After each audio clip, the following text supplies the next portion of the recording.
Hi, everyone. I'm Denise Buzzelli with the Piscataquis Chamber of Commerce, and I'm also part of the Piscataquis Economic Recovery Task Force.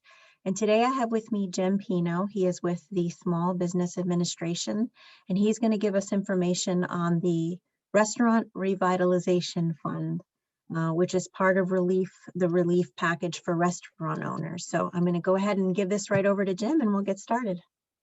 Thanks, Denise. Thanks for hosting us. We really appreciate the partnership with the Chamber and everything that you guys do for the area, small businesses, and the community at large. We couldn't do any of these programs without partnerships like the one we have with the Chamber, so we really appreciate that. As Denise said, my name is Jim Pineau. I'm the area manager for the Small Business Administration's main district office, and I cover Bangor North for most of our programs. And today, in a minute, I'm going to share my screen, and we're going to talk about the SBA's upcoming Restaurant Revitalization Fund. This is a direct award program. It's not technically considered a grant. It's going to be a direct award program that Congress enacted to help restaurants and food service industry replace the economic loss that they suffered because of COVID-19. So with that, I'll share my screen and we'll get started here.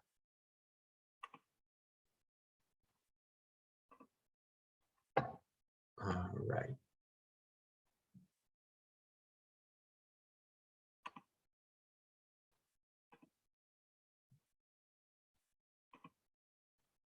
Okay.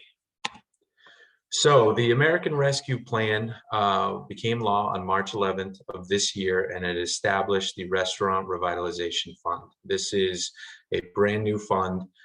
Congress appropriated $28.6 billion for this fund. It is going to, we are going to have priority groups that will be able to apply, that we will be screening first. However, the funding is there until it's gone. So we will run this program until the $28.6 billion has been expended. And if we need more, hopefully Congress will enact and appropriate more funding for that. The funds, a little bit different from some of the other pandemic relief programs we have. Small businesses that receive RRF funding will have until March 11th of 2023 to use these funds on eligible uses, of course.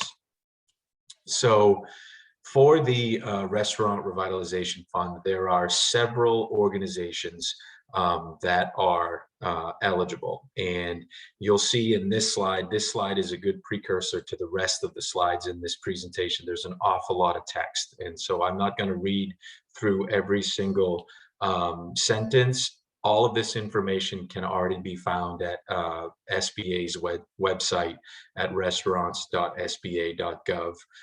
And so if there's any questions that you have, if we don't answer them today, you can go to that website and find this information. Now, the eligible organizations are restaurants, food stands, food trucks, caterers, bars, bakeries, brew pubs. You'll see on this slide, wineries, distilleries. On this slide, there are a few organizations and businesses that have an asterisk next to the slide.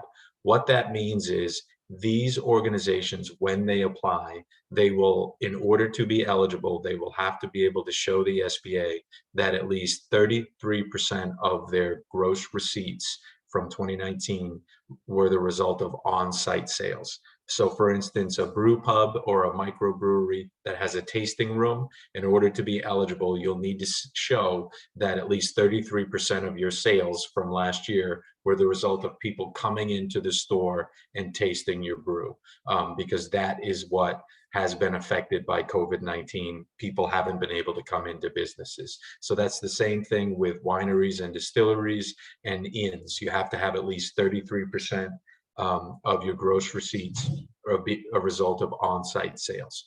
The other organizations, the restaurants, the food stands, the caterers, we're assuming these are presumed eligible organizations, meaning you're not going to have to show gross receipts that at least 33% came into your location, because if you're a restaurant or a caterer or uh, a food truck, all of your sales are the result of someone coming on site. So those are going to be important to understand when you start to prepare for the application. So the SBA can provide up to 5 million per location, not to exceed 10 million for the total applicant. So if an applicant has more than one location, you can get up to 5 million, and the minimum award is $1,000. So anything under $1,000, you wouldn't be eligible to apply. The goal of this program, as you'll see as we walk through the calculation process, is to replace the amount of lost revenue last year because of COVID-19. So for many restaurant and food service companies, it's going to be a very simple calculation. If you have your paperwork in order, you're just going to show what you made prior to the pandemic for the year, what you lost, minus any PPP funding, and that's your award amount. So there are other calculations that get a little bit more confusing because every business is caught up in a different situation. So we've tried to think of those situations, but for the most part, we're trying to do a direct replacement of that revenue loss because that's how we're trying to provide for the common good here. So another very important aspect, this is not considered a grant. It is a direct award. Congress gave us that flexibility. So because of that, businesses and restaurants do not need to have an active SAM.gov registration. They do not need to have a DUNS number or cage identifier. The Shuttered Venue Operators Grant, you do have to have those profiles. For the RRF, you do not need a SAM.gov account, okay? We will accept a valid, unexpired ITIN. Those are acceptable. And if you have any questions about what an ITIN is, you can go to the IRS website and find out more information on that. But if your ITIN is expired, you won't be eligible. So who is ineligible? There's, as I said, the first slide, there's a lot of organizations that are going to be eligible for some funding. The organizations that are not eligible are organizations that are operated by state or local governments. As of March 13th, any organization that has more than 20 locations together with any affiliates, and an affiliate is an organization that has a partnership that has control over your business. So if you have affiliates and it equals 20 or more, you won't be eligible. This is a small business administration program. It is intended for the small business industry. You won't be eligible if you have a pending application or you have received a Shuttered Venue Operators Grant. There are some organizations that could potentially be eligible for both an SVOG and a Restaurant Revitalization Fund. Because of that, you can't have both. You need to either apply for one or the other. So if you haven't applied for the Shuttered Venue Operators Grant, unfortunately, we had some trouble with the application website. I believe it's going to be opening again very soon, but do your research. The Shuttered Venue Operators Grant can provide a lot of funding, but I believe it is a percentage of funding based on what you lost. And the Restaurant Revitalization Fund program is trying to do a direct replacement of your total loss of sales from the previous year. So I'm not telling you which one to apply for. I can't do that, but I can ask you to make sure that you review and research both programs on the SBA website to make sure that you apply for the one that will benefit your firm or organization the most. You can't apply if you're a publicly traded company, or you're permanently closed, or you're a nonprofit organization. I mentioned the less than $1,000 award earlier as well. If you had to temporarily close because of COVID-19, you can still apply.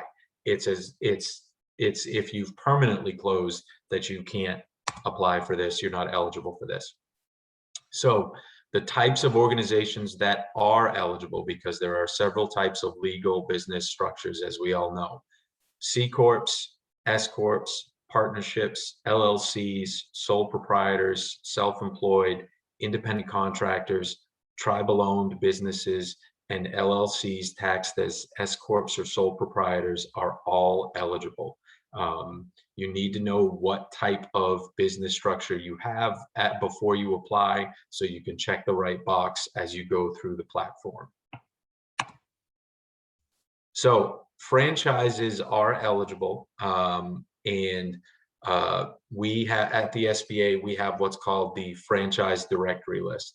This list has always, we've had this list for many years. What this is this is a list that tells us what franchises are eligible for an SBA guarantee loan. So if you're on that list, you're eligible for this. If you're not on this list, it doesn't mean you're not eligible, but what it does mean is that the SBA needs to see your franchise disclosure document, because we want to make sure that you are in fact in control of that franchise location. That is the difference between the SBA and some other organizations. We need to make sure that you are the small business owner and not a big corporation that runs a string of franchises. So there are a couple of caveats regarding bankruptcy. You are eligible to apply if you're in Chapter 11, 12, or 13 bankruptcy proceedings. You're not allowed to apply. You're not going to be eligible if you're permanently closed, you're in Chapter 7 liquidation, or you filed Chapters 7, 11, 12, and 13, but you don't have an approved plan of reorganization, because that plan of reorganization shows the intention to continue to operate. It looks to the SBA like you're permanently closed if you don't have that. So these are the things you need to know. There may be a lot of small businesses who are temporarily closed. As long as you're not in one of these other categories, you're going to be able to apply for this fund. Now, what we're going to do, this slide talks about how the PPP is going to basically offset the full amount that you would get. What we're going to do, we'll walk you through this. As you go through the application, we're going to ask you for the amount of PPP funding in totality that you received. So whether you got only a first draw or a first and second draw, we're going to ask you for that through the application process. That amount is going to be reduced from your overall award amount. That'll be important for us to know, and we can check that in our other portals as you apply for the restaurant fund. Now, the PPP funding is the only funding you'll see that we're going to be reducing from your overall award amount. Your state and local pandemic relief, your economic injury disaster loan, any advanced grants that you might have received, none of those will be taken, will be reduced from your RRF calculated amount. It's just going to be the PPP funding. This is another important one. Much of this is on the honor system, and because of the pandemic, we in the government understand that many organizations are struggling, and if not for receiving this fund or PPP fund or an economic injury disaster loan, their business wouldn't be able to survive. So there is going to be a question that you certify that the current economic uncertainty makes it necessary that you get this funding to support your ongoing operations. All it means is that you're telling Uncle Sam, yes, if not for the pandemic, I would not need this funding. That's all that means. So we've already started to get some questions in the district office about the eligible use of funds. What I should have mentioned earlier is that we've already created the website and the platform for the Restaurant Revitalization Fund that you can go to, and there'll be information on these slides on where that is online, and you can run through the program and get ready to apply. We're not taking applications yet. Right now, we're working behind the scenes to work out the bugs of the program. We want to make sure when we do launch it, because there is only a certain amount of funding, we want to make sure that there are no kinks in the system and it goes through quickly. So you can go there and review this and actually do like a pre-application. And in the process, you will see what the eligible use of funds are. Again, you're going to have until March 11th of 2023 to use those funds. And so you can use them for payroll costs, utilities, maintenance expenses, raw materials for business and food beverage expenses, supplier costs. You can use them for business operating expenses, legal, point of service equipment, you name it. You can use them for some construction expenses. You know, a lot of restaurants, in order to stay in operations, they had to construct outdoor seating, and that is going to be an eligible use of funding here. It's the same thing similar to our economic injury disaster loan. There's a lot of businesses that need to create a new place for people to sit outside that they didn't have anymore. And in the past, that might not have been an eligible use, but you can do that here. Now, the difference is, it says here that expansion costs are ineligible. This is to recover losses and to keep paying your current bills. You're not going to be able to use this funds for large capital improvements and relocations, and you know, it's got to pass the straight face test of are you using this to recover from the impacts of COVID-19? So you will be able to use it for business debt service, both P&I, as long as it's not prepayment of principal and interest. This isn't for moving forward, it's to recover, you know, to some extent, it's to recover what you haven't been able to make for payments because of the loss in revenue. Can I jump in for a second, Jim? Sure, go ahead. Okay, we know, like with a PPP, there's the forgivable portion, and if you can prove that you have used that formula correctly for payroll, then all of it is forgiven, and if you can't, then there's another formula that's put into place. I'm wondering what is the method of tracking whether these funds are actually used for eligible, like Yeah. what will they do? Will they ask for receipts like 6 months down the road? Like how is the SBA tracking how folks actually use these funds once they receive them? That's my first question. Great question, Denise. We're building that right now, and that's going to be in the platform. Once you receive the funds, you will be asked to show the SBA at some point how you use those funds. So receipts, you know, profit and loss statement, everything that you do now to keep good record of your receipts, continue to do that, because you will be asked at some point to show the use of funds. But there isn't a breakdown like the PPP where it's 60% had to go to payroll and 40% could go to other expenses, as you could use it all on construction of outdoor seating. You could use it all on insurance or marketing fees, but you will have to show at some point. So just be mindful of that once the funds are dispersed in your account, to keep those receipts. Work with your bookkeeper or CPA, so you do have a method of going back into the portal at some point and uploading those documents to show how you use them.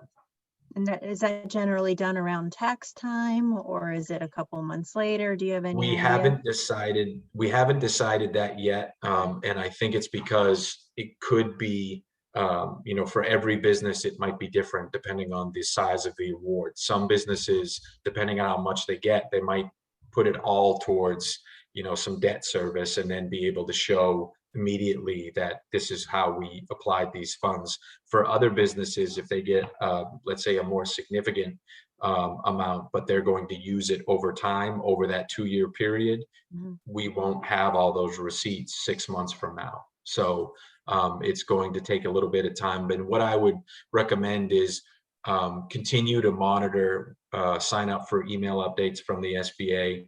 Periodically, no doubt you'll be contacted or reminded that you do have to show this. So just be mindful of that and be prepared to go back and show the SBA that you use these funds accordingly. Okay, and my second question, I think that there may be some confusion with, we understand that these funds are supposed to represent a direct replacement of the loss, which is what will determine the amount they qualify for. And you mentioned just earlier, I think you used the language, not for moving forward expenses, but to, to kind of offset expenses you had because of COVID-19.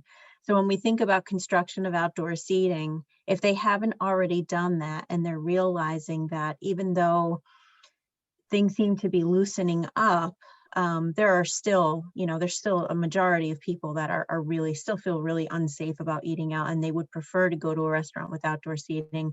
So that would be kind of a new project for They, restaurants that receive these funds. So they're allowed to do that because it's an eligible expense, even if they yeah. haven't done it already, correct? Yes. Yeah, the Okay. moving forward phrase, I'm sorry, the moving forward phrase was, I should have used a different phrase. I was trying to find another way to say not a capital improvement, huge Okay. improvement. Those are pretty defined, but you are going to be able to use it for upcoming bills and construction of outdoor seating like that. Yeah, that Okay. wasn't a great phrase. And I wonder also if business owners would be, because in my opinion, if you construct an area for outdoor seating, that's kind of like an expansion. So I guess what does the word expansion really cover? Is it like we want to add 1,000 square feet to the building, or is it we want to start another location? I mean, what's the difference between, because that to me is expansion, kind of Yeah, like you're so expanding your area. So I guess where is that line, if you can explain that?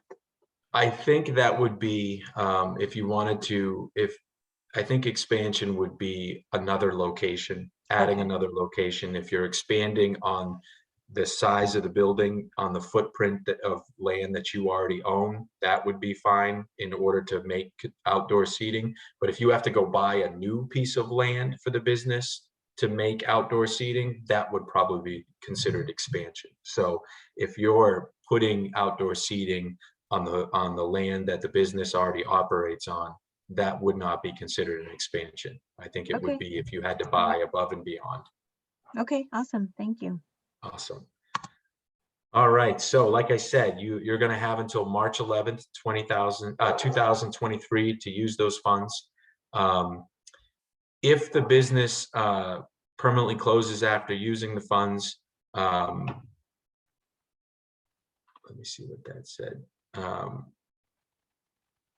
Then the covered period will end, obviously. So if the business closes permanently, you can't use those funds again. Now, if there's temporary closings, if we have other spikes in cases, and there are state and local restrictions, and you have to close temporarily, you're still gonna be able to use those funds as you're closed temporarily to pay your debt service or the lease agreements.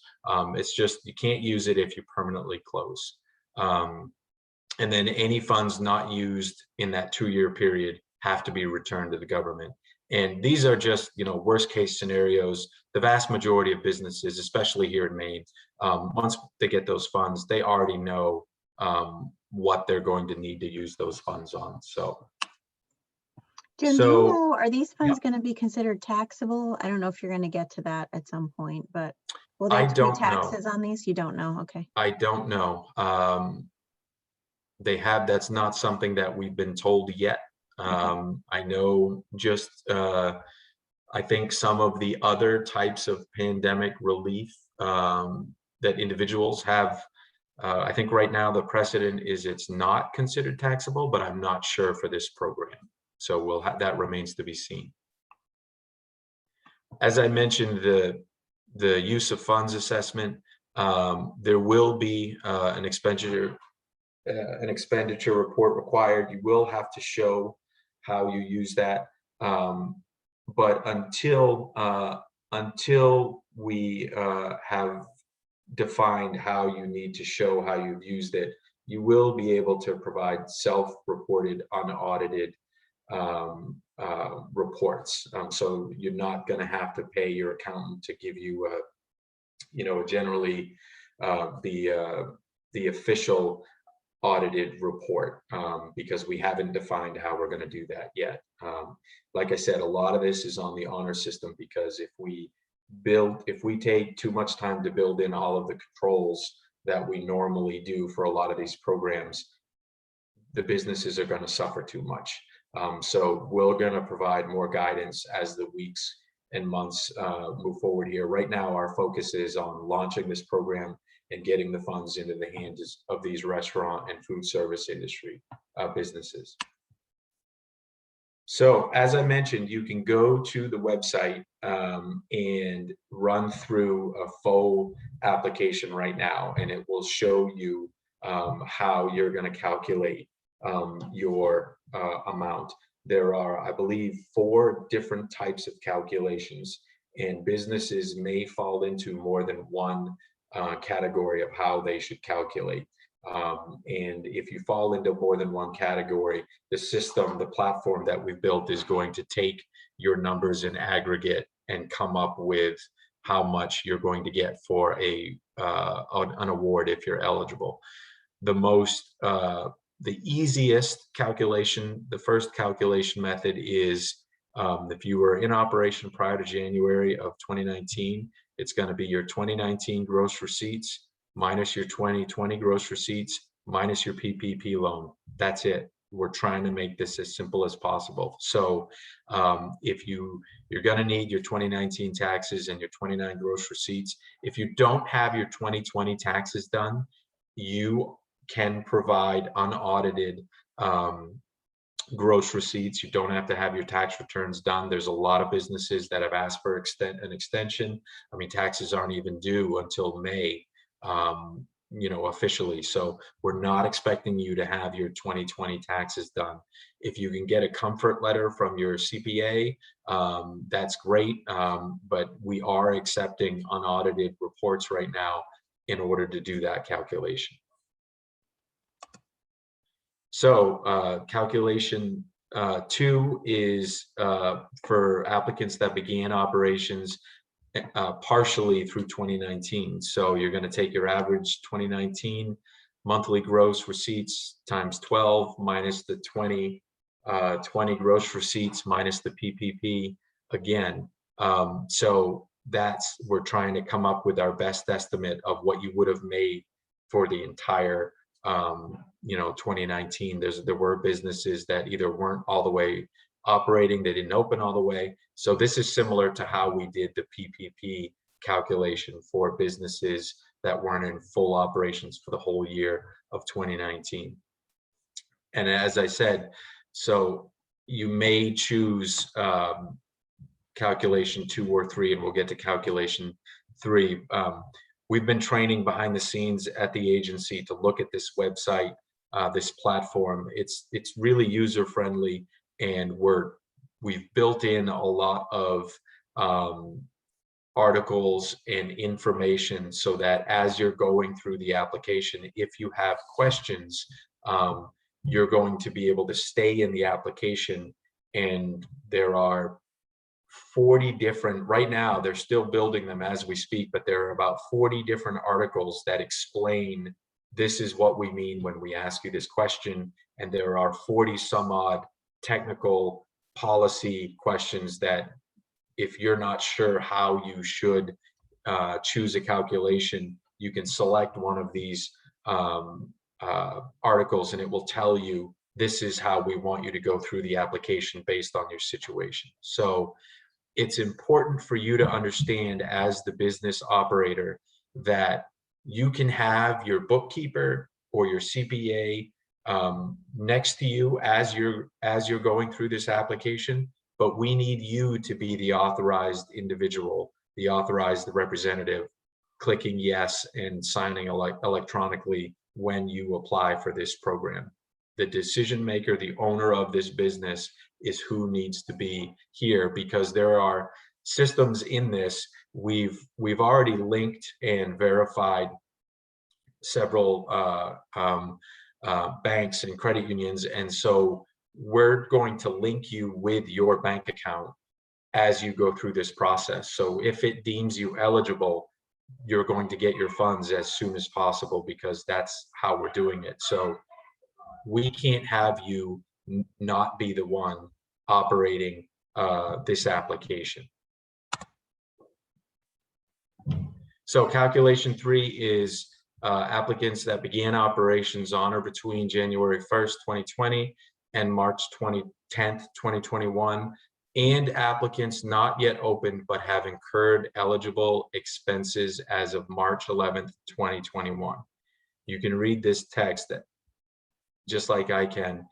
If you've already signed a lease, if you had plans to operate a small business, but the pandemic hit and you incurred expenses, but you haven't been able to open yet, you are still going to be eligible for this funding. So what you're going to need to do is have those detailed expenditures, and any expense that you have incurred as of March 11th, you're going to be able to put that in there. So this is why we've been doing so much outreach already to our community partners and our lending partners, because all of our local partners know when a business is about to open. And so it's important for you to help us remind them that if they haven't been able to open yet, but they've been incurring expenses, they're most likely eligible to get some help with this. So, as I mentioned, the only thing that we're going to count that will offset some of the amount of your revitalization fund is the Paycheck Protection Plan loans, the PPP loans. Everything else is going to be not going to impact your amount. So many small businesses, this SBA Section 1112 payments, that refers to, over the last year, Congress enacted debt service help, debt payment relief for any SBA guaranteed loan that was made. So what we are telling you is that if the SBA has been helping pay your principal and interest for the last 4 or 5 months, you do not need to include that as a list of as revenue. That's not something that we want you to count. You don't have to account for any economic injury disaster loan or advance or targeted advance or any other grant funds that you received via the CARES Act. Any state and local business grants and the Randolph-Shepard restoration payments, we don't want you to count those. Those will not offset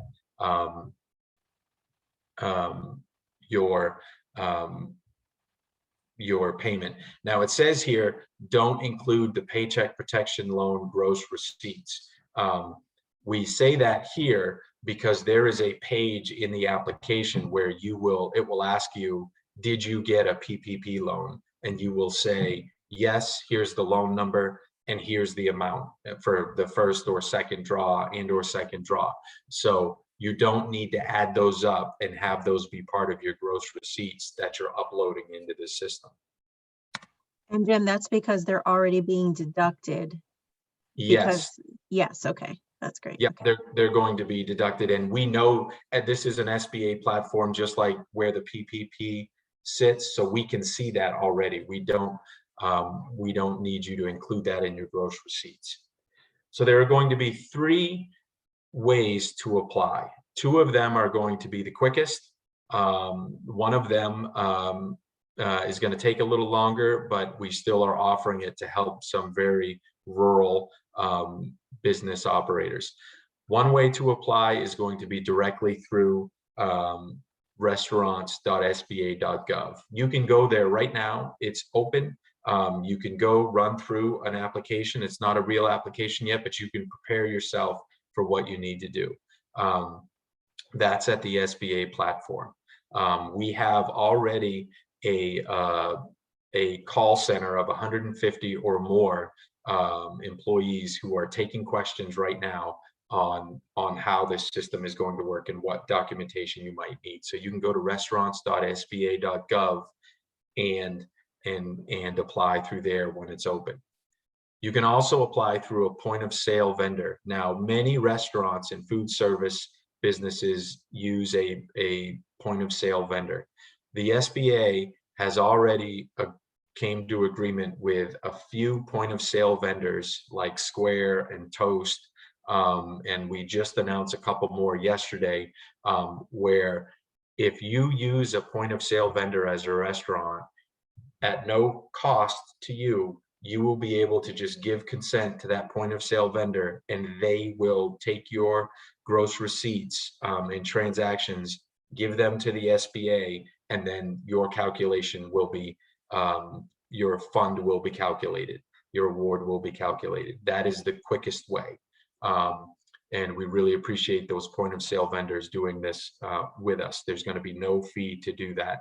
That is also one of the great ways we're going to be able to make sure that there is going to be, we're checking people's numbers, because if you use a point of sale vendor, those are the most accurate numbers you're going to be able to produce. So you can use a point of sale vendor as well.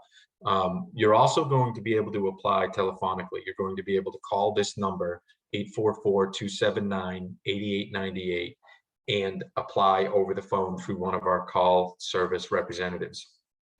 If you do it that way, it will take longer because they will need to mail you out the form to sign.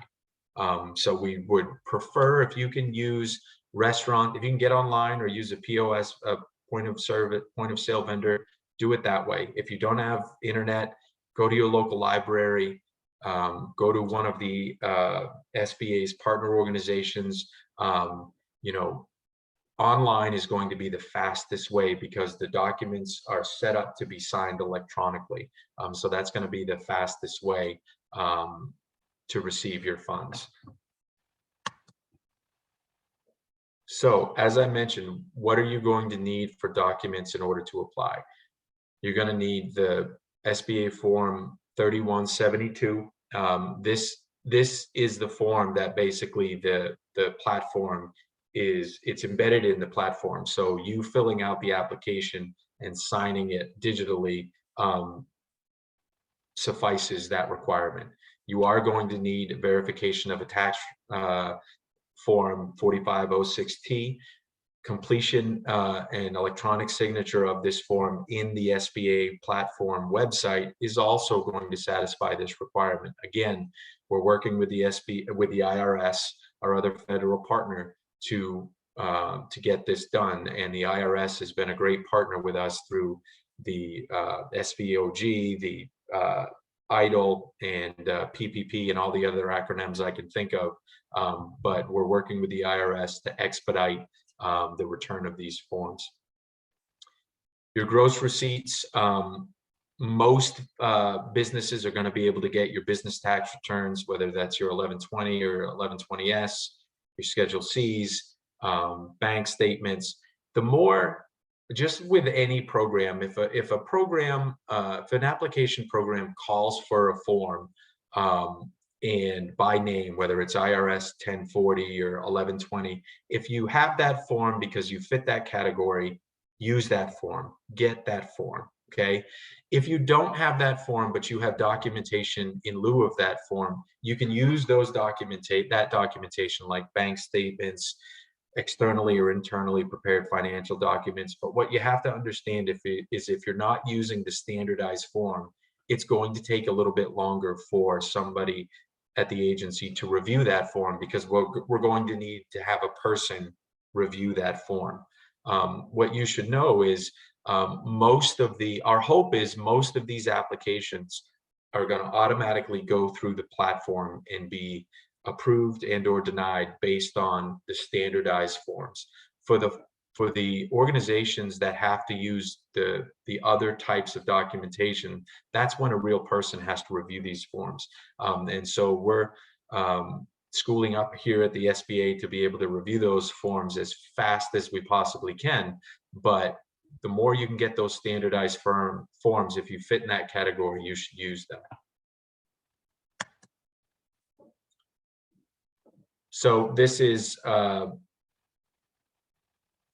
these next couple of slides are just going to go over the type of forms that you should use. And I don't want to belabor this point too much to confuse folks. But again, if you go to restaurants.sba.gov, you can see what type of form you're going to need based on the calculation that you're going to be using. So remember, the calculation is based on how long have you been in operation. If you've been in operation for 5 years, you're probably going to be able to show what you need through calculation 1 or a combination of calculation 1 and 2. If you haven't opened yet, or you were in operation partial 2019, you're going to need to use the calculation 3 or 4. And again, some of these forms, you're going to be filling them out inside the grant platform. And the other thing I should mention is there's a lot of information that I'm giving today. And the main district office at the SBA we've scheduled, I think we've already scheduled a half dozen or more webinars in the coming days and weeks on this program. And so if you need to hear this information more than once, or you want to be able to ask some questions, just go to the main district office website at sba.gov/ME, and we have a calendar of events, and you'll be able to see when we're having our next Restaurant Revitalization Fund webinar, because there may be something covered in those that I didn't get to today. So for the organizations that are not in that presumed category, if you're an inn or you're a brewery with a tap room, remember, you're going to have to show in order to be eligible that at least 33% of your gross receipts in 2019 were the result of on-site sales. So you're going to need that documentation, whether that's profit and loss statements or information from Tax and Trade Bureau forms, you name it. Start gathering that information now. So one of the things that I wanted to mention is that you can call the center hotline right now. It's there. There's 150 people there or more that are answering questions. I want to make sure I mention this before we run out of time, and I'm not sure if this slide, then one of the next slide covers it, but because I just got this slide this morning, so we're moving really quickly here. The program is going to go into a test phase in the next couple of days, where we've identified many small businesses that fit into our priority categories through the PPP application. Those priority categories are women-owned small businesses, veteran-owned small businesses, and socio and economically disadvantaged and very, very small businesses. Okay, those are going to be in our priority groups. We're going to test the platform first with some of these small businesses. They're going to be able to apply. We're going to ask them to apply because we have their information. They're not going to receive any funding yet. We're going to be testing the application. Once we go live, everyone will be able to apply, but we will be reviewing and processing those targeted groups that I mentioned first. The smallest of the small, the women-owned, the veteran-owned, and then after those have gone through, then we'll go to the other types of small businesses that fit those categories. Like I said, there's $28.6 billion. Don't know how long it will last. My personal hope is that more funding comes from Congress, because I think across the country there's going to be more of a need than $28.6 billion, but we're going to appropriate those funds as fast as we can to those eligible groups. So I talked a little bit about this earlier. Best practices: provide the complete application. If we'd ask for a standardized form and you fit that category, use those forms, okay? Leverage your resources. It's not required that you use a CPA or a bookkeeper, but if you already have one, someone and she's been working with you, a CPA, and she wants to sit with you as you go through this application process, or go over your books with you prior to you applying, so you have a good handle on what lines you need to be paying attention to, that's what you need to do. You have to be the individual as the business owner, the authorizing official, to complete this application, but use your resources to help you get a complete and accurate application submitted to SBA. So corrections. Right now, we're not going to be able to make corrections on behalf of applicants, meaning if you made a mistake and you realize you made a mistake after the fact, you're not going to be able to call me and say, can you go in and fix it? Because you've signed, when you finished the first submission, you signed that this was accurate, okay? So you're going to have to call this number, and then the call center is going to have to go in and probably withdraw your application. And then you can go back in and sign again and complete it again. That's the downfall of, the one con of being the electronic platform is we're asking you to sign this at the time of submission, so it goes through as soon as possible. And so if you make a mistake, you're going to have to be the one to go back in and withdraw and fix that mistake. If you have a pending PPP application, we can't take your RRF submission, okay? Because we're going to be deducting the PPP amounts from your Restaurant Revitalization Fund calculation. So if you think that you're going to apply for a PPP loan because that program is still available until May 31st, then you need to apply pronto and get those numbers so you know how much you can put in the submission for the RRF, okay? Remember, you can have received a PPP, and that will just be deducted from your restaurant fund, but you can't take a shuttered venue operator grant and a restaurant revitalization fund. It's got to be one or the other. So if you have a pending, there are no pending applications for the shuttered venue operating grant right now because unfortunately the platform crashed. But when that goes back up, you have to decide what you're going to apply for. I talked about this, so there is a slide. Like I mentioned, there's a pilot period where we're going to be testing the platform with selected recipients. And then once we go live, everyone is going to be able to apply, but the first 21 days are the priority day period where we're only going to review women-owned, veteran-owned, and socially and economically disadvantaged applicants during that period. That is a self-certify honor system set-asides here.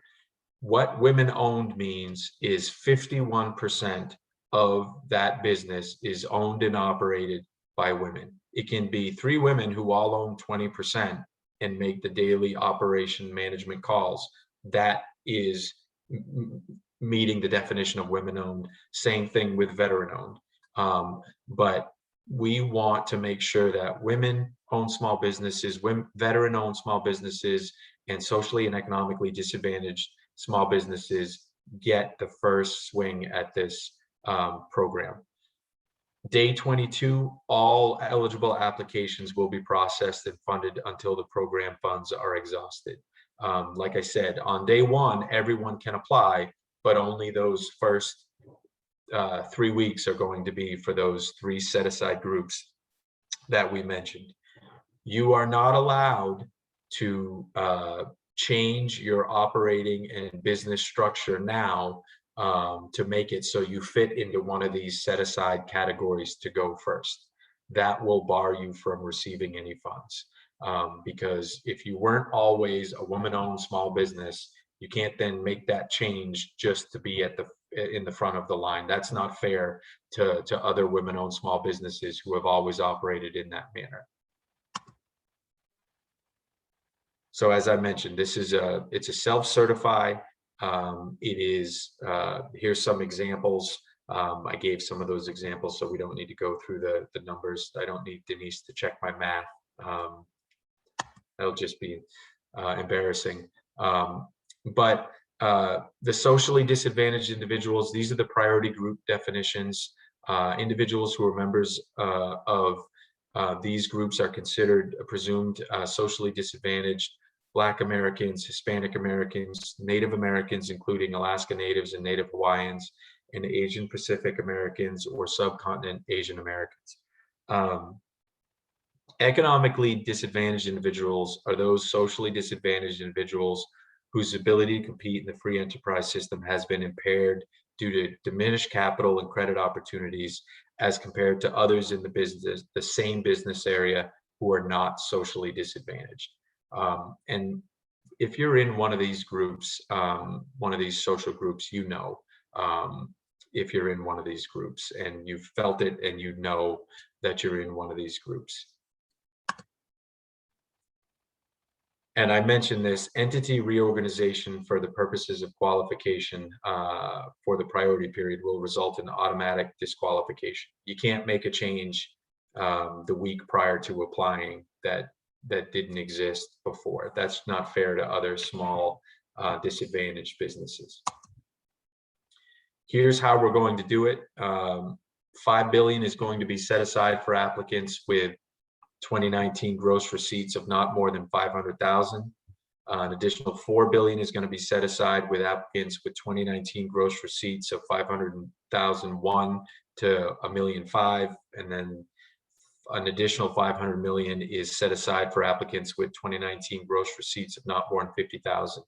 And the SBA administrator is going to reserve the right to reallocate the funds as necessary. The reason we're doing this is because, the PPP funding and just historically, these groups that we've mentioned that are in our priority groups, historically, these small business owners have not had the same share of equity and capital in the free and chances of free enterprise because of the groups that they're in, because of the social categories they're in. So that's why we're setting aside these funds for these priority groups and the smallest of the small businesses to help them during these challenging times. So you're going to be able to find information on our main district office website at sba.gov/me. If you subscribe to our electronic newsletter, which is here, sba.gov/updates, you'll get all the program information as it's coming out and it's going live. You can call our district office at 622-8551. You can email the main district office email box at main_do@sba.gov. And as we only talked about the Restaurant Revitalization Fund today, you can find out about the other types of pandemic relief programs the SBA has by going to these websites here to find out about the economic injury disaster loan, the paycheck protection loan, or the shuttered venue operators grant. So there's a lot of moving parts, not only with the Restaurant Revitalization Fund, and we're trying to do our best here at Maine SBA to help Maine's small business industry. So with that, I'll open it up to Denise if you have any questions. Yeah, I mean, the one thing that I keep hearing about, specifically in Piscataquis, there are 3 newer restaurants that I know of off the top of my head. There may even be more. As you know, we're a huge county, and I don't even know all of the business owners that exist. I know one of them in particular was part of a succession plan, the purchase of that restaurant. And so we have a lot of business owners that didn't even purchase the business and the building, the restaurants they're in now, until after probably even maybe the last quarter of 2020.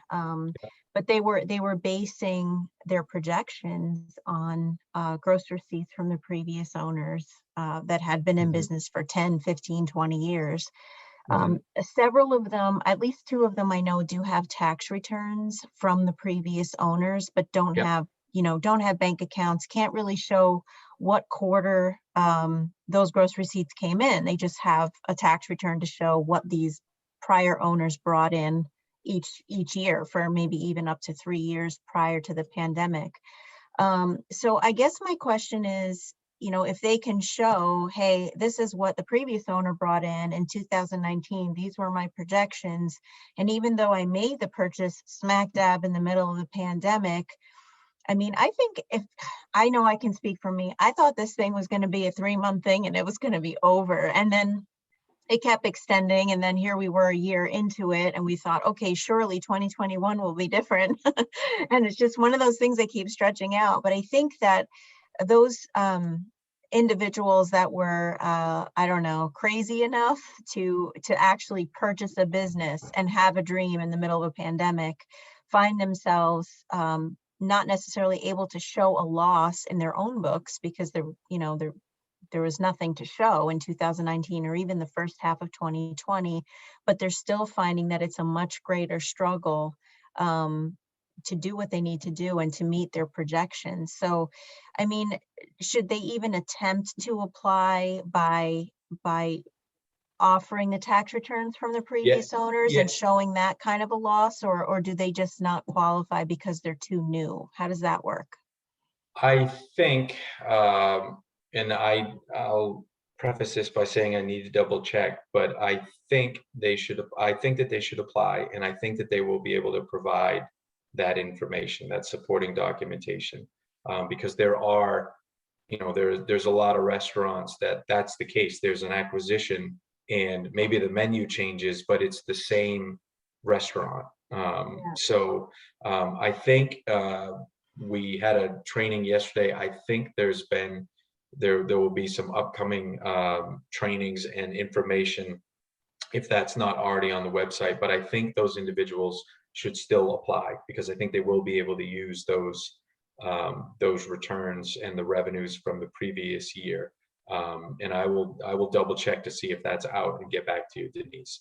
Okay, that sounds But good. Because I think even just trying to figure out what the formula would be if they took gross receipts from 2019 from the previous owner and divided them by 12 and came up with a monthly figure. I mean, that's not necessarily an accurate representation because we don't know, if tourism season brought in the greater amount of those funds yeah, or, so yeah, that's the hard part. But I feel for some of these newer business owners that came in guns a-blazing just to realize that, wow, we're not hitting our projections and the employees they brought in were based on those projections. So it's been really difficult. And absolutely, absolutely. yeah, And the other thing I would say is you know I don't want to get people's hopes up, but I also don't want people not to apply because if right. you don't apply, you'll never know. And as we've been really lucky. The folks who are building this in our leadership. I mean, our new associate administrator for the field operations. She's a small business owner, like a legitimate small business owner, and so she's been very involved in this process because she knows what small business owners are up against, and she knows she's experienced enough to know all the many of the different types of situations that exist, just like you mentioned. So, and the PPP program um, is a model for us to look at too, because that situation applied for a lot of businesses who applied for a PPP loan too. There was an acquisition and they still had the same number of employees and business operating expenses. But it was a different EIN, it was a different business. So there were different tax returns issued, things like that. So I would tell those folks to still apply, encourage them to apply and get on our website at restaurants.sba.gov or call the call center and ask, because it might just be they just use a different calculation, or there's a different place in the platform to upload those supporting documents. Yeah, and I do remember on the PPP and even the idle loans, there was a hard date on there that you had to be in business by. I Yeah, think it was March 15th or something like yeah, that. It's ringing a bell, and I don't see a hard date on this program, and that's the only reason I'm thinking specifically for restaurants that if they could get in on anything that's been offered so far, this would be it. So. yeah. Um, The only hard date is you had to have incurred expenses as of March 11th, 2021. Um, and then you have Right. 2 years. But that's it. You're right. Those are the hard dates. Yeah. Okay. And 20, yeah, so that's this year. So Yep. if they came into existence the last quarter of 2020, then that would be that they would qualify. So Yep. They would qualify. that's good. Yep. They would probably use calculation two. If we don't ask for the former receipts, owner's receipts, they would probably use the calculation where they take a quarter and they multiply it, by the 12, or the month and by the 12 to get, this is what they would have got. Right, exactly. Yeah. Okay, that's great. I really don't have any other questions that I can think of. You really covered everything. I really appreciate your time. And for anyone watching, please reach out to the chamber if you have any questions. I can do the research myself and get back to you. But we really want to make sure, especially you restaurant owners, that you have all the information you need, and that you're educated so that you know exactly what to do. But I do think it's a great idea to go right on that website now and take a look at the application that's up, and be ready. So when the portal opens, you can just get right down to business and submit your application. So anything else you want to add, Jim, before we say goodbye? No, thanks again, Denise, for hosting Okay, us. We really appreciate the partnership. awesome. Thank you so very much. Everyone have a good day. Thanks, Jim.